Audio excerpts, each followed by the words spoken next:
ఎమ్మెల్యేల అనర్హత పిటిషన్లపై కీలక పరిణామం చోటు చేసుకుంది. దాఖలైన పిటిషన్లపై 3 వారాల్లోపు నిర్ణయం వెలువరించాలని స్పీకర్ గడ్డం ప్రసాద్ కుమార్ కు సుప్రీంకోర్టు స్పష్టం చేసింది. లేదంటే తాము కోర్టు ధిక్కరణ కింద చర్యలకు ఉపక్రమిస్తామని హెచ్చరించింది. పార్టీ ఫిరాయింపు ఆరోపణలు ఎదుర్కొంటున్న 10 మంది ఎమ్మెల్యేలపై అనర్హత వేటు వేయాలని కోరుతూ బీఆర్ఎస్ దాఖలు చేసిన పిటిషన్లపై గతేడాది అక్టోబర్ 31 లోపు నిర్ణయం వెలువరించాలని సుప్రీంకోర్టు తీర్పిచ్చింది. దానిని ఉల్లంఘించినందున అసెంబ్లీ స్పీకర్ గడ్డం ప్రసాద్ కుమార్ పై కోర్టు ధిక్కరణ కింద చర్యలు తీసుకోవాలని కోరుతూ ఎమ్మెల్యే పాడి కౌశిక్ రెడ్డి, బీఆర్ఎస్ కార్యనిర్వాహక అధ్యక్షుడు కేటీఆర్లు గతేడాది నవంబర్ 10న పిటిషన్లు దాఖలు చేశారు.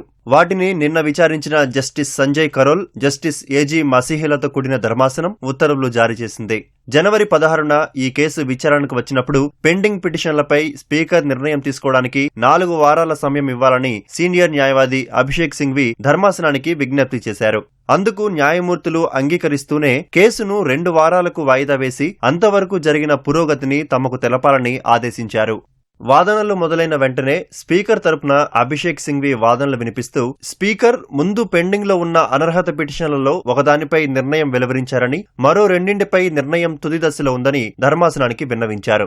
మున్సిపల్ ఎన్నికల కారణంగా బీఆర్ఎస్ నాయకులు సమయం కోరడం వల్ల ఆ 2పై నిర్ణయం ఆలస్యమైందని చెప్పారు. మార్చి 2వ వారానికల్లా వాటిపై నిర్ణయం తీసుకుంటామని విన్నవించారు. పిటిషనర్ కౌశిక్ రెడ్డి న్యాయవాది మోహిత్ రావు ఆ వాదనలతో విభేదించారు. స్పీకర్ న్యాయవాదులు వాస్తవాలను వక్రీకరిస్తున్నారు పేర్కొన్నారు. ఓ ఎమ్మెల్యే తమ పార్టీ తరపున గెలిచిన తర్వాత 6 నెలల్లోపే కాంగ్రెస్ నుంచి ఎంపీగా పోటీ చేసి ఓడిపోయారని, ఇప్పటికీ బీఆర్ఎస్ లో కొనసాగుతున్నారన్నారు.